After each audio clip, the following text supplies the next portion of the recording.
Bismillahirrahmanirrahim. Assalamualaikum warahmatullahi wabarakatuh.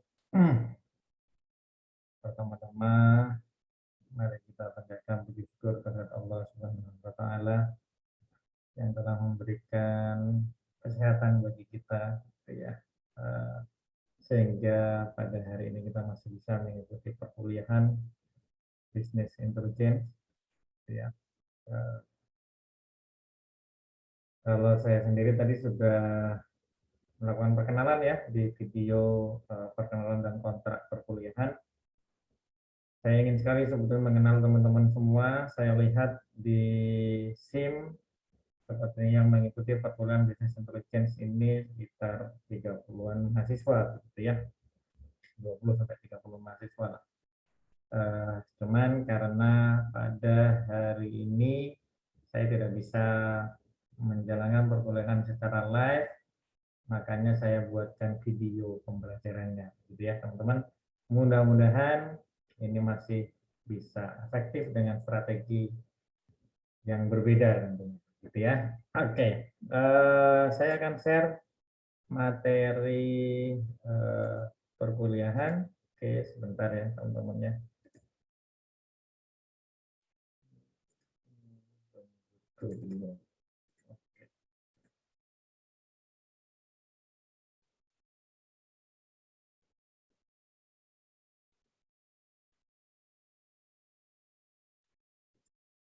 Oke,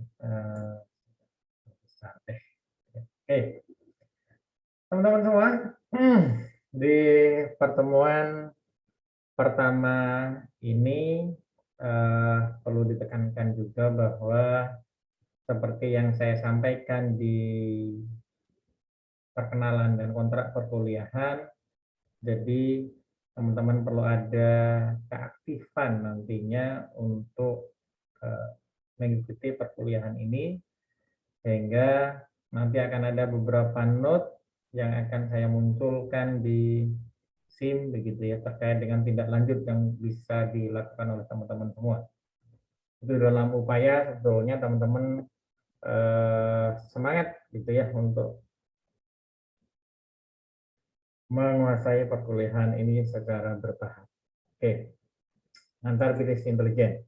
Teman-teman semua, kalau dari apa namanya konsep perkuliahan di bisnis intelligence, di sini capaian mata kuliah diharapkan dalam mahasiswa mampu membuat konsep bisnis intelligence dengan menerapkan sistem pakar dan sistem pendukung keputusan yang mendukung proses bisnis. Nah, di hari ini, pertemuan pertama ini, mahasiswa mampu membedakan data dan informasi dan memahami penerapannya dalam bisnis intelligence untuk pendukung keputusan bisnis. Mudah-mudahan ya, target di perkuliahan pertama ini bisa tercapai, teman-teman semua. Baik, kita mulai dari apa itu business intelligence? Business intelligence combines business analytics, data mining, data visualization, data tools and infrastructure, and best practice to help organization to make more data-driven decision.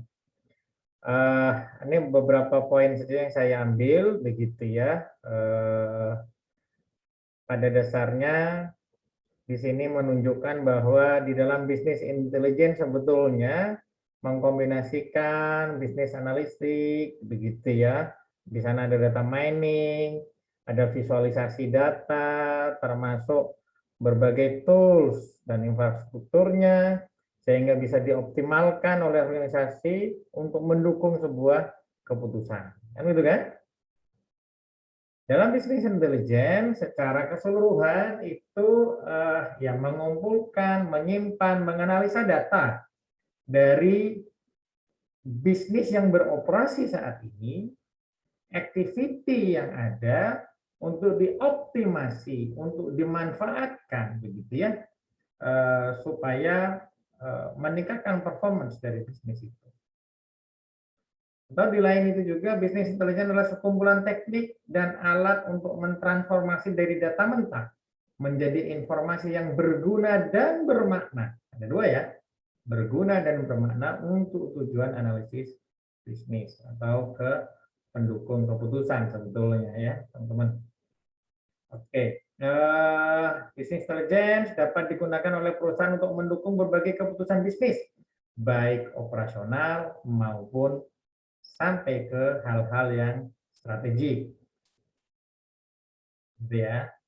Keputusan operasi dasar meliputi penentuan posisi atau harga produk, keputusan bisnis strategi seperti prioritas, sasaran, dan arahan pada tingkat yang paling luas. Luas nanti gitu ya. Business intelligence paling efektif bila menggabungkan data yang berasal dari pasar, di mana perusahaan beroperasi atau data eksternal, dengan data dari sumber internal perusahaan terhadap bisnis, seperti data keuangan dan operasi. Karena kalau kita bisa menggabungkan antara data internal dan data eksternal, yang nanti bisa diolah menjadi sebuah informasi, yang informasi tersebut bisa dijadikan sebagai acuan bagi kita dalam pengambilan keputusan, itu akan memberikan manfaat lebih besar. Intinya gitu. Nah, di dalam perkuliahan ini kita akan mempelajari bersama-sama bagaimana dari awal gitu ya sampai nanti merancang, mengidentifikasi, terus mudah-mudahan ya ada waktu untuk sampai uji coba penerapannya segala. Mudah-mudahan. Oke, sekarang kita lanjutkan dengan apa itu keputusan bisnis. Kan begitu kan? Sistem pendukung keputusan bukan merupakan alat pengambilan keputusan, melainkan merupakan sistem yang membantu pengambil keputusan untuk melengkapi mereka dengan informasi. Sekali lagi, melengkapi pengambil keputusan dengan informasi dari data yang sudah diolah dengan relevan dan diperlukan untuk membuat keputusan tentang suatu masalah yang lebih cepat dan akurat. Cepat dan akurat. Karena pengambilan keputusan tersebut tidak mengandalkan feeling atau intuisi, tapi based on data, based on informasi, ya. Sehingga sistem ini tidak dimaksudkan untuk menggantikan pengambilan keputusan dalam proses pembuatan keputusan, karena pendukung keputusan itu memberikan informasi saja. Sistem pendukung keputusan itu memberikan informasi kepada pemegang kebijakan untuk mengambil keputusan. Begitu ya, teman-teman ya. Oke, banyak sekali sebetulnya keputusan-keputusan bisnis yang membutuhkan apa namanya ya, membutuhkan informasi, gitu ya, teman-teman. Oke, bisnis intelijen dan keputusan, gitu ya. Oke, di sini analoginya seperti ini. Jadi di sana ada apa namanya ya, ada analisa dan berbagai pertanyaan dari sebuah permasalahan, gitu ya. Di sana tentunya akan ada beberapa alternatif action, ada beberapa alternatif solusi, gitu ya. Nah, berbagai macam alternatif solusi itu bisa saja berasal dari kita atau manusia, tapi bisa juga alternatif solusi itu berasal dari komputer. Makanya nanti juga akan ada sistem pakar, gitu ya. Bagaimana komputer itu bisa didesain, gitu ya, sehingga bisa memberikan rekomendasi berbagai alternatif keputusan. Nah, tetap manusia akhirnya dengan bisnis intelijen, begitu ya, memilih menentukan sebuah keputusan dari beberapa alternatif yang muncul, tentunya dengan lebih akurat, lebih efektif, dan lebih cepat. Itu ya, teman-teman ya. Oke. Terus komponen di dalam business intelligence apa saja? Pertama, di sana ada data sources, gitu ya. Ada sumber data. Sumber data ada apa saja? Sumber data ya bisa dari data operasional atau dokumen atau dari eksternal data. Silahkan. Data dari mana saja. Terus komponen lain adalah ada data warehouse atau data mart, multidimensional cube analysis. Ini kenapa sampai perlu ada data warehouse, teman-teman? Karena tadi itu misalkan perlu ada penggabungan data internal dan data eksternal. Yang kedua, perlu data warehouse karena ini kan mau diolah ini, begitu ya, menjadi sebuah informasi. Bisa jadi di dalam prosesnya itu perlu ada yang namanya apa namanya ya, data preposition istilahnya, gitu ya. Jadi menghilangkan data-data yang tidak lengkap, terus bisa jadi juga mengolah data yang ada untuk menjadi data-data baru sehingga nanti bisa menjadi input dari model perhitungan, algoritma untuk pengambilan keputusan berikutnya. Tidak menutup kemungkinan seperti itu. Gitu ya, teman-teman ya. Oke, terus ada data exploration. Di sana ada analisa statistik termasuk visualisasi. Kenapa? Karena pada dasarnya di dalam bisnis intelligence itu paling utama adalah memberikan informasi yang mudah dipahami oleh pengambil keputusan. Dan yang paling mudah dipahami itu tentunya dengan konsep visualisasi. Bisa dalam bentuk grafik, bisa dalam bentuk diagram chart, begitu ya. Whatever. Yang penting informatif visualisasinya ya. Terus ada berbagai model untuk data mining gitu ya dari data yang sudah ada optimasi sampai begitu ya mengambil sebuah keputusan. Optimasi itu sebetulnya nanti rekomendasi alternatif-alternatif terbaik di dalam pengambilan keputusan. Keputusan apa? Tentu saja keputusan bisnis. Gitu ya, teman-teman. Jadi itu komponen bisnis intelijen yang harus dipahami teman-teman secara keseluruhan. Oke. Terus data dan informasi sekarang, teman-teman. Data itu apa? Data adalah fakta-fakta atau angka-angka atau statistik-statistik yang menerangkan sebuah kejadian. Data itu bisa berbentuk angka, teks, image atau citra, ada audio, ada video. Pak, kenapa sampai ada audio dan video? Gitu ya. Nah, sekarang kan ada NLP gitu ya. Dengan NLP dari audio bisa aja langsung diolah menjadi sebuah teks dan bisa menjadi sebuah informasi. Otomatis kalau mau lihat permainannya seperti apa, kayak Google sekarang kan.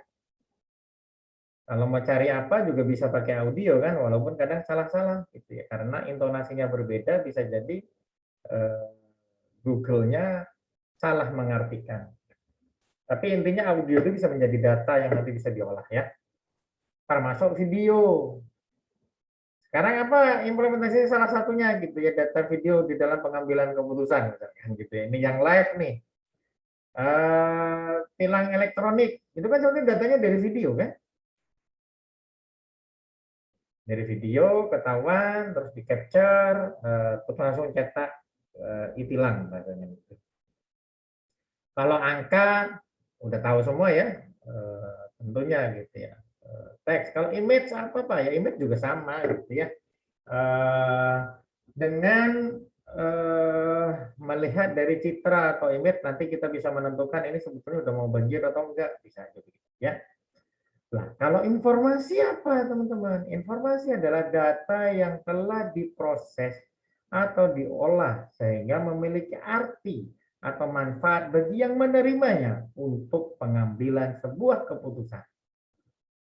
Baik keputusan saat ini maupun keputusan di masa yang akan datang. Sehingga informasi itu adalah hasil dari pengolahan data. Itu yang harus dipahami, ya teman-teman ya.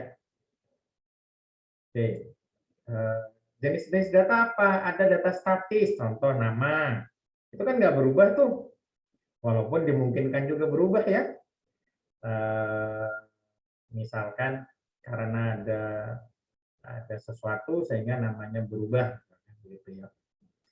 Karena pernikahan lah, atau karena ada kesalahan diagnostik dokter, bisa aja gitu ya.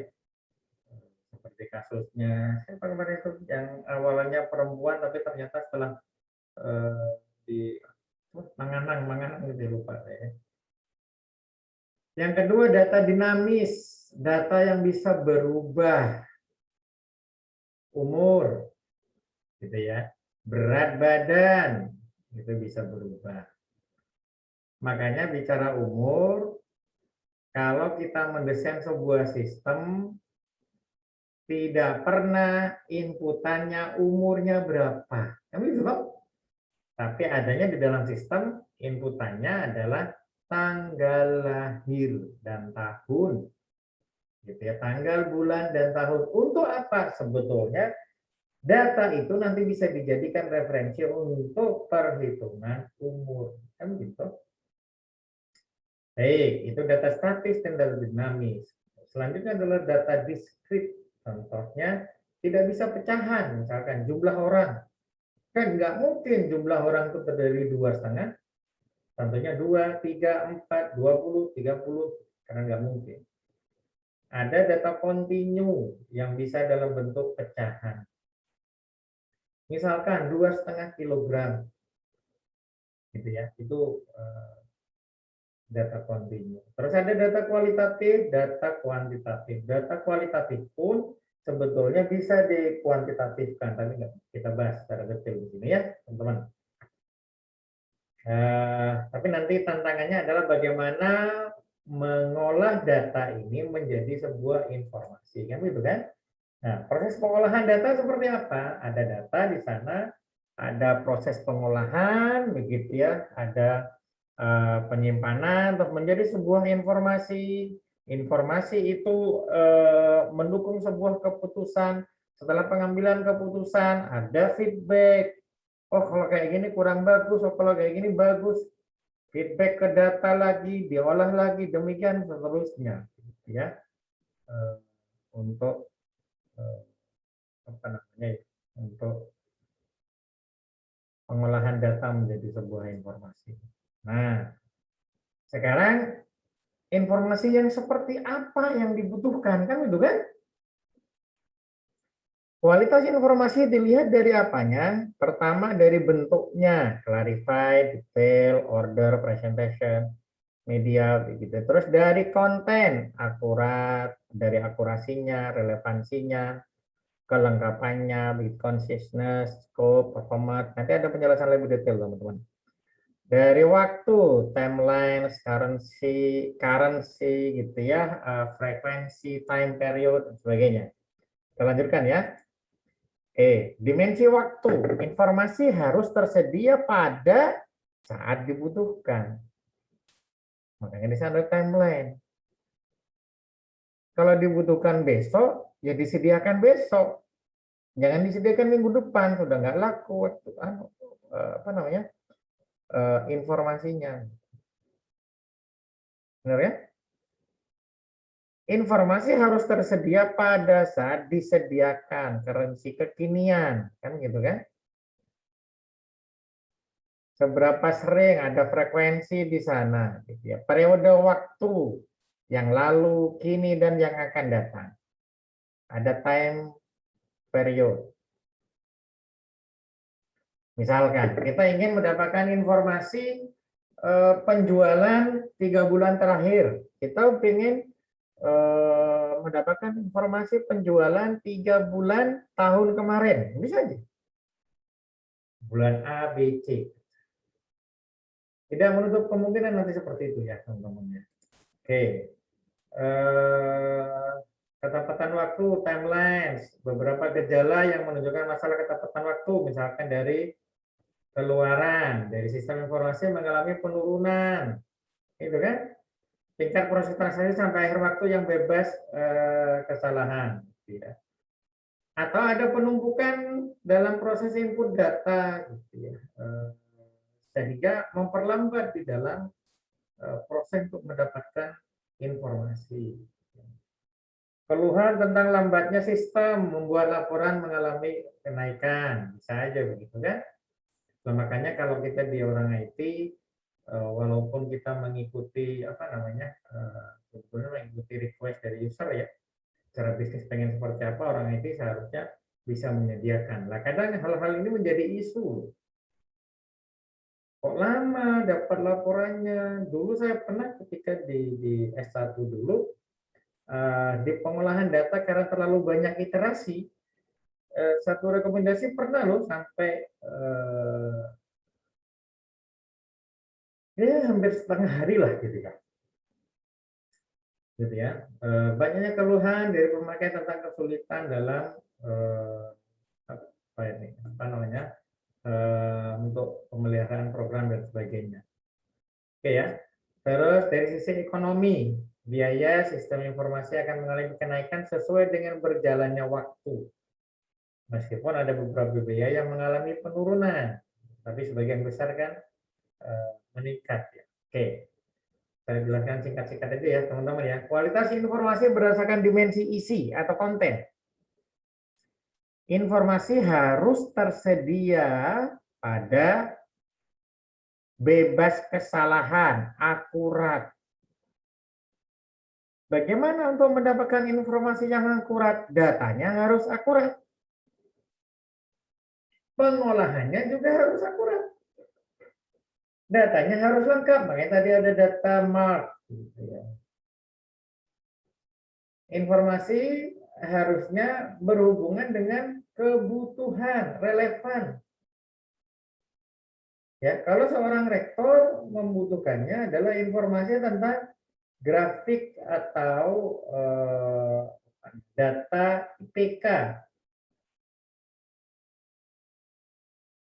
yang sudah 7 tahun ada nggak mahasiswa, yang 6 tahun ada nggak mahasiswa yang masih ada, begitu ya. Yang sudah 7 tahun, wah ini udah cikal bakal mau di DO nih, begitu ya.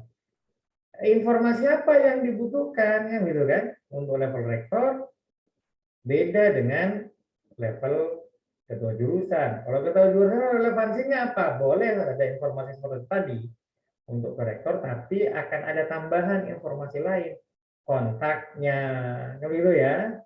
Sehingga di sini nanti ketua jurusan bisa menelpon ini kenapa, ya, kok nggak diselesaikan.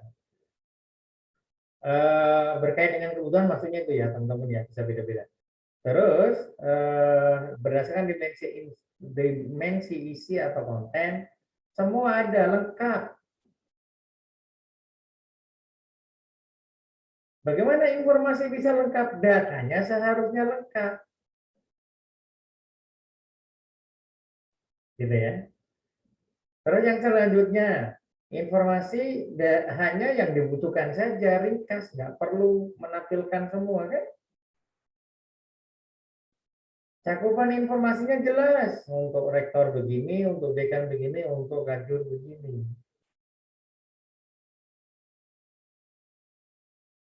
Ya. Dan mengukur kinerja atau performance dari organisasi. Nah, ini memang tidak mudah ya teman-teman untuk mempublikasikan itu. Oke. Relevansi apa gitu ya, hasil dari sistem informasi harus dapat digunakan untuk kegiatan manajemen di tingkat operasional, taktik, dan strategi. Kan gitu kan? Jika tidak dapat digunakan, informasi tersebut layak untuk tidak diperhatikan lagi, begitu ya teman-teman. Ya buat apa gitu kalau nggak relevan? Apa yang menyebabkan tidak relevan? Gejala-gejalanya apa? Laporannya panjang, begitu ya. Terus laporannya ketika disampaikan disimpan saja, berarti kan nggak bermanfaat. Atau ketika informasi diminta tidak tersedia di dalam sistem. Tadi organisasi sama, levelnya berbeda, informasi juga berbeda yang dibutuhkan. Bertumpuknya keluhan-keluhan pemakai ketika laporan tidak diproduksi dan sebarluaskan. Ini tantangannya ya. Oke, terus kelengkapan. Data tidak hanya dimasukkan secara benar, tapi juga harus lengkap. Karena kalau nggak lengkap, ya informasinya juga tidak bisa valid. Tidak lengkap juga. Dan sistem juga tidak akan efektif, teman-teman. Gitu ya. Oke, efisien. Efisien itu apa namanya ya? Dikaitkan dengan penggunaan sumber daya. Sumber daya itu banyak, bisa uang, bisa alat, macam-macam. Dengan menggunakan alat seperti ini, maka untuk mengolah datanya bisa lebih cepat, misalkan. Ya efisien. Karena pasti orang ke Jakarta atau misalkan haji, gitu, lebih milih pakai pesawat dibandingkan naik kapal laut. Secara harga lebih mahal pesawat terbang, tapi secara keseluruhan ketika dievaluasi, pakai kapal terbang lebih efisien dibandingkan naik kapal laut. Walaupun naik kapal laut lebih murah, kan begitu. Ya, teman-teman ya. Oke, kita next dulu aja deh, gitu ya. Terus ada kebenaran, akurat datanya, kalau informasinya, gitu ya. Dan informasi yang akurat itu pastinya didapatkan dari data yang akurat juga. Datanya itu benar, gitu ya. Gejala-gejala ketidakbenaran apa? Ya, kaitannya dengan permintaan perubahan program mengalami kenaikan. Ini ciri-cirinya yang nanti kalau ada sistem informasi. Dan yang terakhir selanjutnya adalah keamanan atau security. Informasi dikirimkan ke setiap orang yang membutuhkan, tidak sembarangan. Apalagi kepada orang yang tidak sah, gitu kan. Dari dimensi selanjutnya adalah kualitas informasi dari sisi bentuk informasi, harusnya pada bentuk informasinya mudah dipahami. Orang itu bisa melihat informasi itu dan bisa memahami dan bisa digunakan untuk mengambil keputusan. Rinci dan ringkas, detail, sesuai dengan kebutuhan tentu tetap ya. Urut berdasarkan tertentu, bisa filter, ya kan? Bentuk narasi atau gambar, presentasi, bisa bentuk media cetak atau visual, boleh-boleh saja gitu ya, dalam bentuk media. Oke. Kualitas informasi seharusnya reliable begitu ya. Ini kaitannya dengan reliabilitas dari dari informasi itu sendiri. Kita next saja ya teman-teman ya. Kegunaan atau usability gitu ya.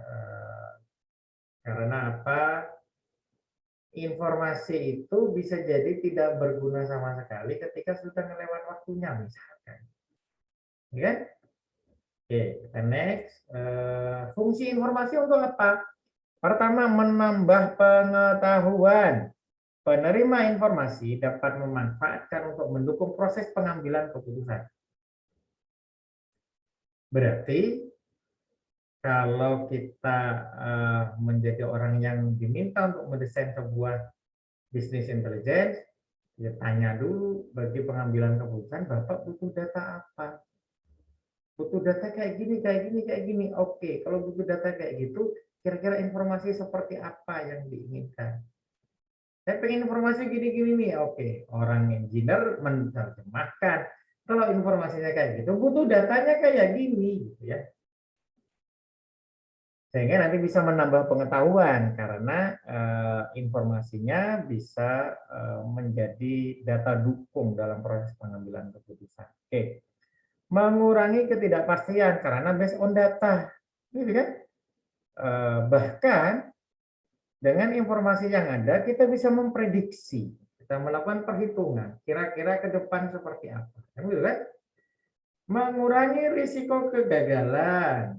Informasi dapat mengurangi risiko kegagalan karena keputusan dapat diambil dengan cepat dan tepat based on data. Based on informasi. Gitu ya. Mengurangi keanekaragaman atau variasi yang tidak diperlukan. Karena sudah dipikirkan oleh komputer dengan berbagai pertimbangan, kalau ada apa-apa, gitu, informasi yang dihasilkan itu menjadi lebih efektif, lebih cepat. Sehingga variasi untuk referensi pengambilan keputusan tidak terlalu banyak. Memberi standar, aturan, ataupun ukuran, teman-teman, gitu ya. Oke, terus kesalahan informasi apa? Salah pada saat pengumpulan ataupun pengukuran data. Gitu ya. Nah, kalau datanya salah pada saat mengukur, gimana? Kalau ini data dari pengukuran. Tidak dapat mengikuti prosedur pengolahan data dengan benar. Ya kan? Cara ngolah datanya salah. Hilang atau tidak terolahnya data. Jadi, pencatatan dan pemeriksaan yang salah. Dokumen induk yang salah. Kesalahan yang dilakukan secara sengaja. Wah, ini kebangetan. Gitu ya, teman-teman. Oke, kita coba ringkasan sekarang ya. Intinya apa, teman-teman? Bisnis intelijen adalah upaya mengolah data menjadi sebuah informasi yang berguna dan bermakna. Untuk apa? Mendukung keputusan bisnis. Kualitas informasi, intinya di sana harus tepat isi, akurat, tepat waktu, tepat guna, relevan, begitu ya. Sesuai dengan level penggunanya. Kayak tadi beda kan yang dibutuhkan sama rektor dengan ketua jurusan kan gitu kan. Tepat saji karena up to date kejelasannya atau clarify gitu ya. Oke, itu teman-teman semua begitu ya. Sebagai catatan saja untuk perkuliahan berikutnya kita akan belajar tentang sistem pendukung keputusan dan arsitektur dari bisnis intelijen. Dari sekarang mahasiswa bisa belajar-belajar ya, baca-baca dulu gitu ya. Nah, ini yang ingin saya tekankan lagi teman-teman, ini saya upload di YouTube begitu ya. Silahkan bisa dilihat berulang-ulang dan jangan lupa subscribe ya teman-teman ya. Kalau yang mau subscribe ya terima kasih begitu ya. Tapi pada dasarnya ini sebetulnya untuk mempermudah saya mendokumentasi perkuliahan sehingga teman-teman juga bisa mengikuti perkuliahan ini secara berulang. Gitu ya teman-teman, terima kasih atas perhatiannya. Kita tutup perkuliahan kali ini. Wassalamualaikum warahmatullahi wabarakatuh.